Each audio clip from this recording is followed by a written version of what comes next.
తీర్చాల్సిన బాధ్యత తనపై ఉందన్నట్టు ప్రతి ఒక్కటి కూడా ఒప్పిస్తూ ముందుకు నడుపుతున్న మన రాష్ట్రాన్ని నిజంగా మన అందరూ కూడా ఆయనకు రుణపడే ఉండాలి. ఈ రోజు రైతు సంక్షేమం మన మంచి ప్రభుత్వం ఏదైతే ఉందో నిజంగా అన్నదాత సుఖీభవ పిఎం కిసాన్ అనే స్కీమ్ ఈ రోజు మన ప్రధానమంత్రి చేతుల మీదుగా ప్రారంభించడం జరిగింది. ఈ కార్యక్రమంలో ముఖ్యంగా మనం కూడా ఏదైతే మనం మన రాష్ట్రానికి సంబంధించిన ఉన్నాయో పిఎం వాళ్ళు ప్రైమ్ మినిస్టర్ గారి నుంచి 2,000 రూపాయలు రావడం, మన రాష్ట్ర వాటాగా ఈ రోజు 5,000 రూపాయలు కేటాయించడం, మన జిల్లాకి 2,75,000 మంది ఎవరైతే రైతులు ఉన్నారో వాళ్ళందరూ కూడా ఈ రోజు వాళ్ళ అకౌంట్లోకి జమ కావడం, కల్లందూరు ప్రాంతంలో 50,375 మంది ఈ రోజు కల్లందూరు ప్రాంతంలో కూడా రైతుల ఖాతాలో 7,000 రూపాయల ప్రకారంగా జమ కావడం. ఇది మాటలు చెప్పే ప్రభుత్వం కాదు, ఇది చేతులతో చేసి చూపించే ప్రభుత్వం అని ఖచ్చితంగా నిరూపించారు. మన రాష్ట్ర ఆర్థిక వ్యవస్థ పూర్తిగా అధ్వానంగా ఉన్నా, పూర్తిగా అధ్వానం అంటే చెప్పుకోవడానికి కూడా వీలైనంత అధ్వానమైన పరిస్థితుల్లో కూడా ఏదైతే మనం సూపర్ 6 పథకాల్లో హామీలు ఇచ్చామో ఆ హామీలన్నీ కూడా ఒకటొకటిగా నెరవేరుస్తూ వచ్చాం. 4,000 పెన్షన్ కావచ్చు, గ్యాస్ సిలిండర్ కావచ్చు, తల్లికి వందనం కావచ్చు, ఈ రోజు అన్నదాత సుఖీభవ కావచ్చు, ఆగస్టు 15వ తారీఖు ఏదైతే ఉందో మా అక్క చెల్లెళ్ళు అందరికీ అబ్బా తల్లులు అందరికీ కూడా ఉచిత బస్సు సౌకర్యం కూడా కల్పించబోతున్నాం. అంటే ఈ రోజు ఇన్ని కూడా అమలు చేస్తున్న మొదటి సంవత్సరంలోనే మేము వచ్చిన మొదటి సంవత్సరంలోనే రాష్ట్ర అభివృద్ధిని చూస్తూ సంక్షేమ కార్యక్రమాలన్నీ అన్ని కూడా నడిపించుకుంటూ ముందుకెళ్తున్నాం. అభివృద్ధి వైపు వెళ్తే మన రాష్ట్రానికి సంబంధించిన జీవనాడిగా ఉన్న పోలవరాన్ని కూడా శరవేగంగా పరిగెత్తిస్తున్నారు. 2027 లోపల దాన్ని పూర్తి చేస్తాం, 2027 కల్లా పూర్తి చేస్తామని చెప్పడం జరిగింది. అలాగే మనకు రాజధానిగా ఏదీ లేదు మన రాష్ట్రంలో, ఇంతవరకు మనకు రాజధాని చెప్పుకోవడానికి కూడా ఏదీ లేదు. ఎక్కడికైనా ఎవరైనా వెళ్తే మీ రాజధాని ఏదంటే కూడా చెప్పుకోవడానికి అవకాశం లేని ప్రాంతాన్ని గడిచిన 5 ఏళ్లలో 3 రాజధానుల పేరుతో ఈ జగన్ రెడ్డి మొత్తం నిర్వీర్యం చేశాడు. ఎక్కడ కూడా అభివృద్ధికి అవకాశం లేకోకుండా చేశాడు. ఎందుకంటే ఆయన ఒకటే తెలిసిన సత్యం ఏంటంటే ఇంట్లో కూర్చొని బటన్ నొక్కే కార్యక్రమం అది ఒక పెద్ద కార్యక్రమంగా భావిస్తాడు. కానీ ఈ రోజు మీరు మన ముఖ్యమంత్రి గారిని చూశారు, మన ప్రధానమంత్రి గారిని చూశారు, అలాగే మన జనసేన అధ్యక్షులు పవన్ కళ్యాణ్ గారిని చూశారు. ఎంతో గొప్ప వ్యక్తులు ఈ ముగ్గురు కూడా. ఆ ముగ్గురు కూడా ప్రజల్లోకి పోయి ప్రజలకు చేయాల్సిన కార్యక్రమాలు ఏ రకంగా మనం వివరించాలనేది వాళ్ళందరికీ బాగా తెలుసు. ఎందుకంటే వాళ్ళు అడుగు జాడలో నడచాల్సిన బాధ్యత మనందరి పైన కూడా ఉంది. ఈ రోజు దేశం కావచ్చు, దేశంలో ప్రపంచంలో మన నరేంద్ర మోడీ గారి పైన కూడా చాలా గొప్ప పేరు ఉంది.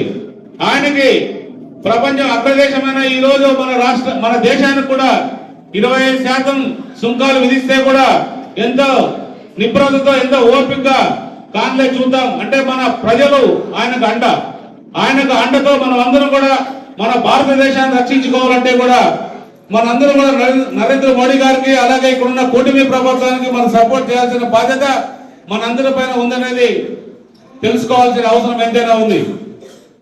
అలాగే చూసాం మనం రకరకాల అభివృద్ధి కార్యక్రమాలు కూడా మన ప్రాంతంలో కూడా ఏదైతే రైతులకు అత్యవసరమైందో అందరినీవా సంబంధించి 3,800 కోట్లు కేటాయించడం జరిగింది. ఈ సంవత్సరానికి ఖర్చు పెట్టాల్సిన అమౌంట్ అది. ఇది చాలా గొప్పది. ఆల్రెడీ మనకి ఏదైతే మారాల నుంచి జీడిపల్లికి రావాల్సిన నీళ్లు ఆల్రెడీ వచ్చేసినాయి. జీడిపల్లి నుంచి కూడా మన జిల్లాలో కొంత వర్షపాతం తక్కువ ఉన్నా కూడా అన్ని రిజర్వాయర్లు కూడా నింపని మన ముఖ్యమంత్రి అలాగే మన ఇరిగేషన్ మంత్రి రామానాయుడు గారు అలాగే మన ఫైనాన్స్ మినిస్టర్ పయావల్ కేశవరావు ఆదేశించడం జరిగింది. అందులో భాగంగా జీడిపల్లి కూడా నింపారు. ఇప్పుడు పిఐపిఆర్ నింపుతారు, తర్వాత ఎంపీఆర్ నింపుతారు, తర్వాత ఇతరత్ర చెరువులు నింపి ఈ నెల 16వ తారీఖు నుంచి కూడా జీడిపల్లి నుంచి కూడా మనం 2వ దశ కాలం నీళ్లు కూడా వదలడం జరుగుతుంది. అంటే ఎంతో కష్టపడి మనం నీళ్లు వదులుతున్నాం. రైతులందరూ బాగుండాలి, అన్ని చెరువులు కూడా బాగుండాలి. ఈ నీళ్లను మనం కళ్ళతో చూసామనే పరిస్థితిలో 3,500 కోట్ల కేటాయించి ఈ రోజు నీళ్లు తీసుకుపోవడానికి ప్రయత్నం చేశారు. ఇదే వైసీపీ గవర్నమెంట్ లో ఇదే పెద్దిరెడ్డి రామచంద్ర రెడ్డి ట్యాంకులతో తోలి కూడా నీళ్లు కుప్పం ఇవ్వాలని, ఏదో ఫోటోల కోసం ఇవ్వాలని చూస్తే కూడా ఈ ఇచ్చిన గంటకు కూడా అక్కడ నీళ్లు లేకోకుండా పోయినాయి. ఈ రోజు మనకు 1 టీఎంసీ నీరు చెర్లపల్లిలో ఉన్నా కూడా చంద్రబాబు నాయుడుకి చాలా మంది పోయి సలహాలు ఇచ్చారు. ఇప్పుడు మనం నీళ్లు వదిలితే మనకు కుప్పంకు పోతాయని. ఆయన అది చెప్పారు, అది కాదు, మొత్తం జిల్లా వ్యాప్తంగా ఎలా రూట్ ఉందో అలా వెళ్ళినప్పుడే మనం ముందుకు తీసుకెళ్లాలి. ఆ ప్రయత్నాలు చేయండి తప్ప ఒకటి ఎక్కువ తక్కువ కాదు. ఖచ్చితంగా జీడిపల్లి నుంచి నీళ్లు వదిలిన తర్వాతే చెర్లోపల్లికి పోతాయి. చెర్లోపల్లి నుంచి కూడా ఇతర ప్రాంతాలకు పోయి ఏర్పాటు చేస్తారని కూడా చెప్పారు. అది ఖచ్చితంగా ఈ నెల 31వ తారీఖు లోపల మన ముఖ్యమంత్రి గారి చేతిలో అదే కుప్పంకి 60 కిలోమీటర్ల దూరంలో కూడా గంగ పూజ చేస్తారు. అది నిజమైన ఆ గంగ పూజ చేసిన తర్వాత కనీసం 4 నెలలు ఆ నీరు కుప్పం కానీ మదనపల్లి కానీ ఇతర ప్రాంతాల్లో ప్రవహించే అవకాశాలు ఉన్నాయి. ఏదేమైనా కూడా మనం ఒక పట్టుదలతో ఇవన్నీ చేస్తూ ముందుకెళ్తున్నాం. రకరకాలుగా మాట్లాడతారు. ఒక విషయం మీకు చెప్పాలి, ఎందుకంటే గడిచిన 2009 నుంచి కూడా రోడ్ వైడనింగ్ రూపంలో కల్లాదరు ప్రాంతంలో మీ అందరికీ తెలుసు, ఎక్కడ కూడా రోడ్ వైడనింగ్ అంటారు, ఎవరో మధ్యవర్తి పోతారు, ఏదో రకంగా వ్యాపారస్తులు భయపడిస్తారు, లేదా మీరు వదలకపోతే మీరు కట్ చేస్తామంటారు, వాళ్ళకి డబ్బులు ఇస్తే వాళ్ళని వదిలేస్తామంటారు. ఇలా జరుగుతూ కాలక్షేమం 2014 నుంచి కానీ 2009 నుంచి కానీ 2024 వరకు కూడా జరిగింది. తర్వాత ఏదైతే ఉన్నారో ఇదే